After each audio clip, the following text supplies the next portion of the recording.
Donc bienvenue dans la suite de ce tutoriel donc où on va tout casser et mettre un peu de texte. Vous allez voir, on va faire une belle image grâce à Forofrag plus MassFX. Donc on va imaginer que là on est quasiment prêt pour MassFX. Il ne nous reste plus qu'à créer l'animation en fait de notre percuteur. Alors, on va le nommer comme ça lui. Hop. Je vais le mettre à sa position de départ. Je suis dans le temps. Mais première chose, avant de faire quoi que ce soit comme animation, je vais d'abord demander à mon timing d'être paramétré. Le petit bouton qui est ici vous ouvrira la configuration du temps. Je veux être en pâle et durer 5 secondes, donc 125 images. Étant donné que pâle, c'est 25 images secondes. Pour l'instant, on voit 30, mais si je rouvrais la boîte maintenant que j'ai mis pâle, on voit bien qu'il est à 25 images secondes. Donc là, tout simplement, chaque 25 images, j'ai une seconde. Et on imagine en demi-seconde à peu près, je veux que mon objet percute le mur. Clé automatique, et je l'envoie là où je veux qu'il soit. Donc en gros, voici ce qu'il fait. Alors, à ce stade, nous sommes prêts à paramétrer donc MassFX. Donc pour ce faire, déjà je sors de clé auto quand j'en ai pas besoin. Je cherche dans ma barre d'outils un endroit vide pour faire un clic droit et ouvrir MassFX. Donc MassFX, moi, est déjà ouvert, il est ici. Donc je vais commencer à faire mes sélections. Donc le premier que je vais faire, ça sera les animés. Donc je sélectionne ma couche Frag 3, clic droit, sélectionner le nœud enfant. Elle est sélectionnée. Et donc dans les paramètres de MassFX, je vais lui demander d'être une sélection en tant que corps rigide. C'est fait. Ensuite, je sélectionne Frag 2, Shift, Frag 1, clic droit, sélectionner les nœuds enfants. Eux, je vais leur demander d'être des corps rigides statiques, pas qui bougent. Et mon objet animé, un corps rigide cinématique. Alors déjà, avant d'aller plus loin, je vais tester mon animation en cliquant sur le play de l'électeur de MassFX. Alors on peut constater que mes fragments commençaient à tomber avant que mon percuteur ne fasse son boulot. Là on voit qu'il y a des petits... Non, ça arrive à se poser. Mais vous voyez l'avantage donc justement de cette configuration, c'est que ça me donne des bords beaucoup moins lisses que si je laissais des gros morceaux aussi. Donc aussi on a pu constater donc, que ces morceaux tombaient avant. Donc je vais sélectionner les morceaux ici et ouvrir les paramètres de MassFX et leur demander d'être en mode veille au démarrage. Je rebobine et je refais la lecture.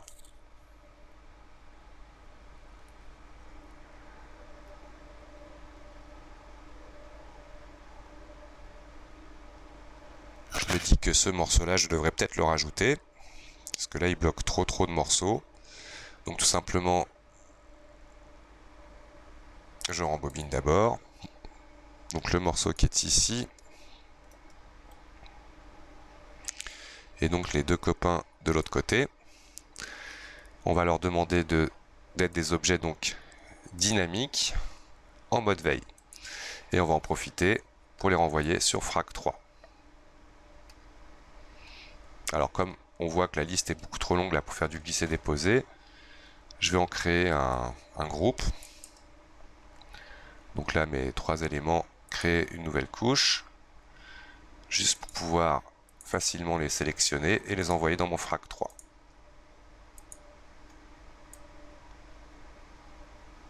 Voilà.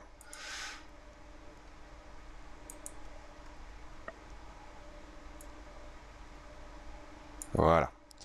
Et cette couche-là, alors je me remets sur cette couche-là pour travailler dessus. Et celle-ci, je lui demande d'être supprimée. Voilà, là je suis plus propre. Donc je reteste ma simulation, voir si... Ah oui, en plus on aurait... Bon, on peut s'amuser à leur donner d'autres couleurs, histoire de comprendre le changement.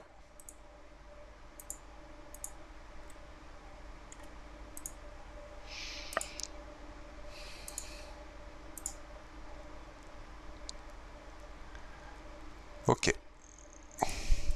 Testons l'animation. Peut-être que celui-ci aussi va gêner, à mon avis.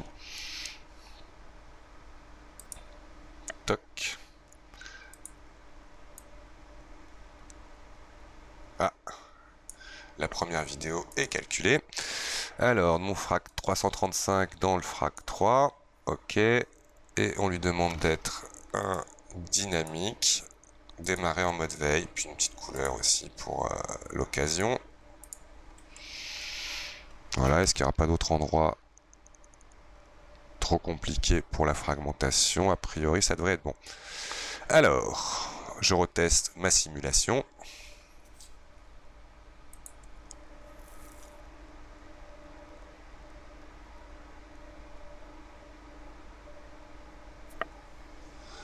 Alors, il y en a juste un qui tombe pas, on va essayer de comprendre pourquoi. Ah oui, parce qu'il est super bien imbriqué ici. Donc en gros, ces deux morceaux-là devraient tomber avec. Mais on va le laisser comme ça, c'est parfait. Ils tiennent de toute façon. Je vais peut-être aussi donner un mouvement pour qu'il y ait plus d'éclat dans mon impact, en réduisant simplement la course de mon projectile. Et je reteste. Ah oui, je rembobine d'abord. Et je reteste.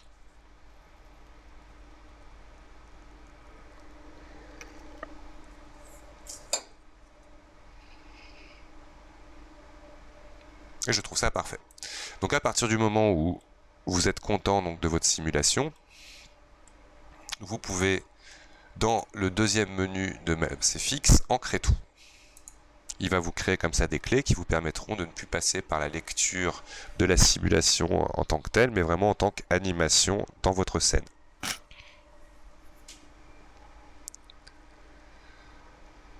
Et voilà.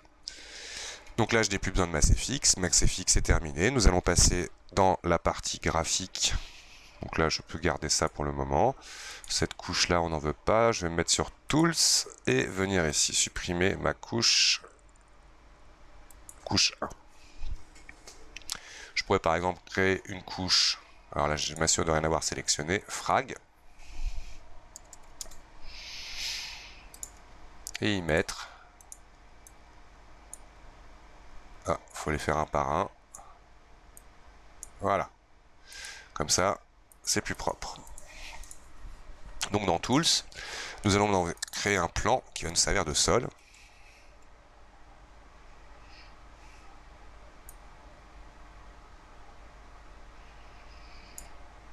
On va mettre dans une couleur un peu plus sol. Pour le moment, on ne met pas les textures. Venir chercher un angle qui me plaît pour bien voir mon animation. Je pense que je vais plutôt le regarder comme ça, exploser de ce côté-là, centrer un petit peu ma vue et créer une caméra à partir de la vue. CTRL-C. Automatiquement, je suis dans une vue caméra. Donc à partir de maintenant, la recette de cuisine va concerner, je dirais déjà, le cadrage de ma sortie. Donc pour afficher dans ma fenêtre la caméra, la taille de ma caméra, je clique sur le bouton afficher zone d'image valide, Maj F, et on voit pour l'instant je suis paramétré en 4/3. Donc je vais aller dans rendu, configuration du rendu, que vous trouvez aussi ici dans l'interface, et qui est dont le raccourci est F10. Donc la première chose que je vais regarder, c'est la taille de sortie, et lui demander d'être en HDTV. Et pour faire, donc voilà, donc je vois tout de suite du coup ma taille de sortie. Et à ce stade, nous allons demander aussi de faire un plus de petite sortie déjà pour tester une première petite animation en 800-450. Alors maintenant, nous allons nous occuper de la lumière. Donc comme lumière, je vais repasser en perspective, P, et je vais venir créer un spot avec lumière cible. À la question de savoir si vous voulez mettre un contrôle des photos, machin, d'exposition photographique mentale, vous dites non. Et on va le pour créer mon spot, c'est un cliquer, glisser, donc la cible et la lumière. Ensuite, je vais bien le positionner. Alors d'abord, je vais mettre mon spot en hauteur. Et là, on voit que ça ne sera pas forcément évident de venir sélectionner la cible. On voit que j'ai sélectionné un fragment, donc je vais aller dans le menu affichage et masquer les géométries pour facilement sélectionner ma cible, réafficher pour venir à peu près au point d'impact.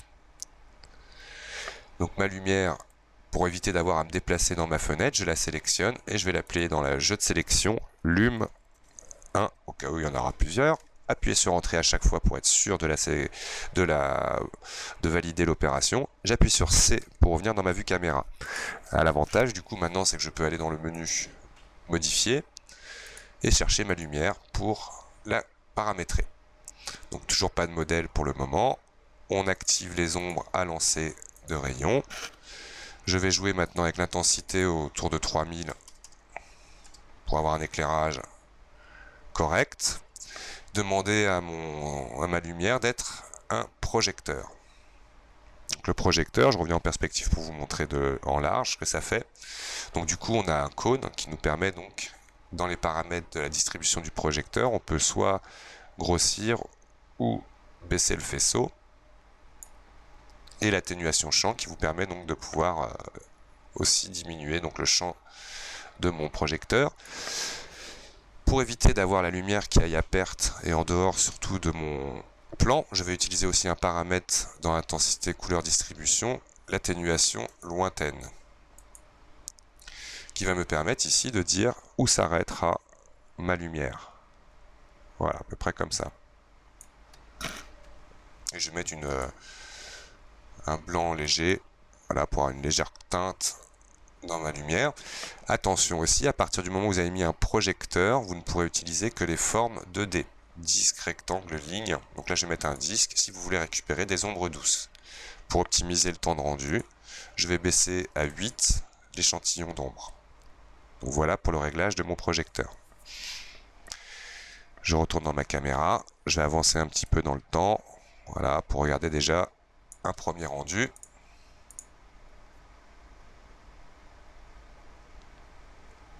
Voir ce que ça donne. Je pense que je peux monter un petit peu mon éclairage encore. Je vais mettre 3400.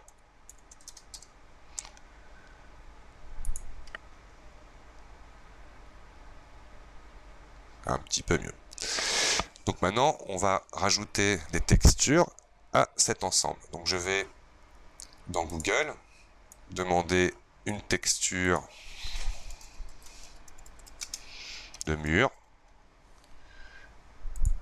en taille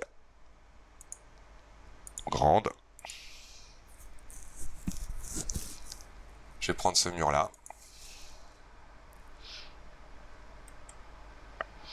Je vais par exemple dans mon dossier image, alors je dois avoir tout ce qu'il faut déjà ici, mais bon, glisser la texture de mur dans mon dossier image, que voilà. Chercher directement une texture de sol. Image, taille. Quoique là, on peut prendre une texture qui se répète. J'ai rajouté Tiled. Et c'est quoi comme truc ça? C'est parfait. Donc cette image là. Ok. À partir de là, donc je ferme Google. Je vais dans 3D Studio Max, ouvrir mon éditeur de matériaux et venir glisser mes deux images dedans. Donc, je vais d'abord donc créer les matériaux. Il me faudra pour l'occasion 3 matériaux. Et donc on va utiliser des matériaux standards pour cet exercice. Il m'en faut 3. Shift, copie.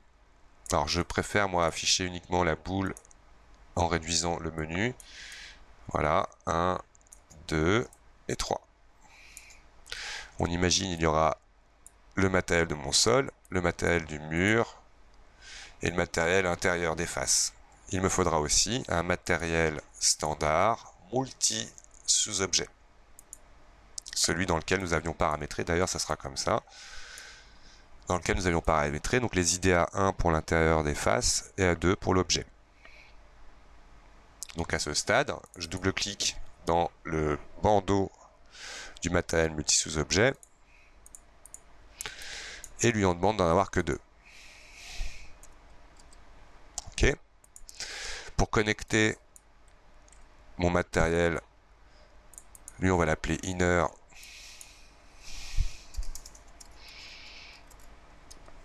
ou ID1 plutôt. ID1, ID2, et celui-là sera mon sol. ID1 connecté à l'ID1, ID2 connecté à l'ID2. La bitmap, donc celle de l'ID2, je la connecte au canal de diffusion, couleur diffuse. Pour que les textures soient visibles, je sélectionne le bandeau. Ce bouton vous permettra d'afficher un matériel réaliste dans la fenêtre ou faire un clic droit, afficher les matériaux ombrés dans la fenêtre. Et là, donc, on connecte pareil mon sol à la couleur diffuse. Et ici aussi, on lui demande donc d'afficher les matériaux réalistes. Je vais commencer par le sol, donc en glissant avec le nœud de mon matériel vers le sol, la texture est appliquée. On peut voir qu'elle est très très grande. Alors pour bien voir aussi dans ma fenêtre, je vais ici demander d'afficher sans les lumières, donc en mode ombré. Voilà. Il y a aussi une possibilité, quand les textures sont mal affichées, vous pouvez configurer votre fenêtre, et dans les performances d'affichage, ici vous pouvez booster un peu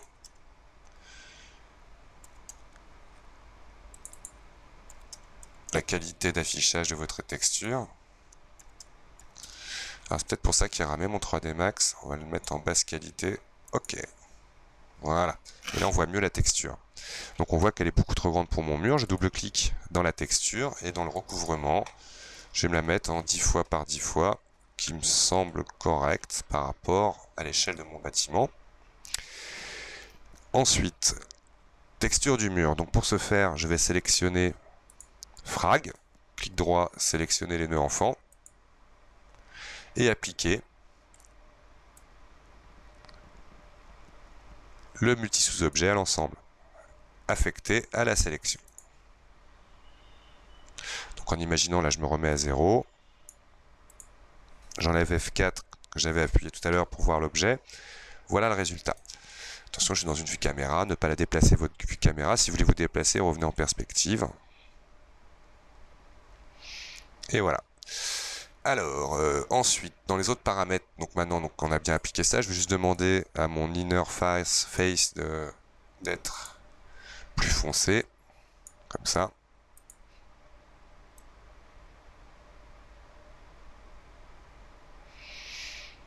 Peut-être un petit peu moins.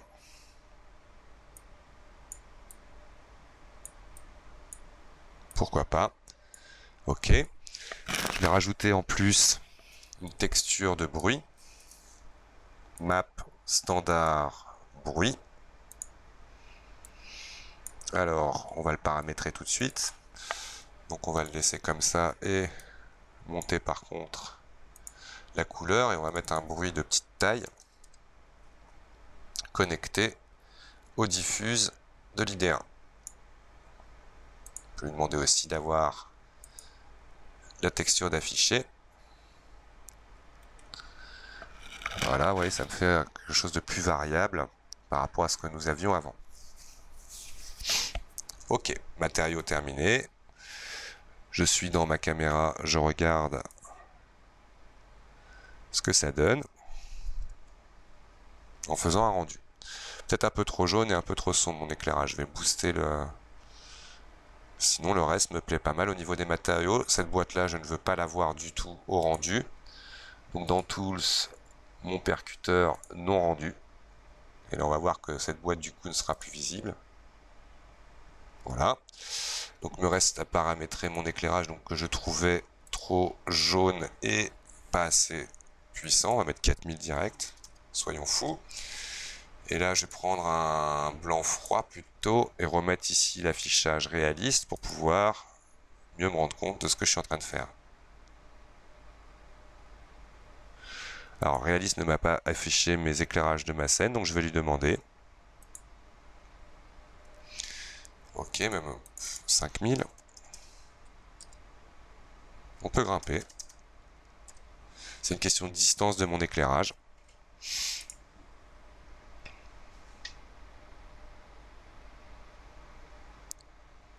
Ok, ok. Je vais encore le monter. Le but, c'est pas le chiffre, c'est vraiment ce que vous voulez obtenir comme luminosité dans votre scène.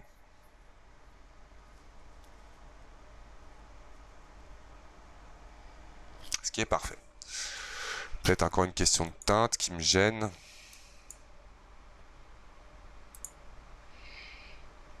Donc là, ça fait vraiment du noir et blanc.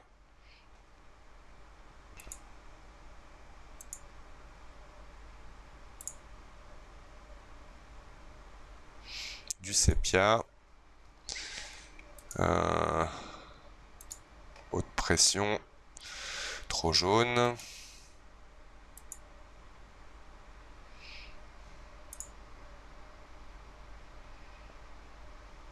Bon, étant donné que nos matériaux sont gris, c'est pour ça qu'on a ce résultat là. Je vais quand même mettre une petite couleur filtre où je vais légèrement teinter plus dans le jaune.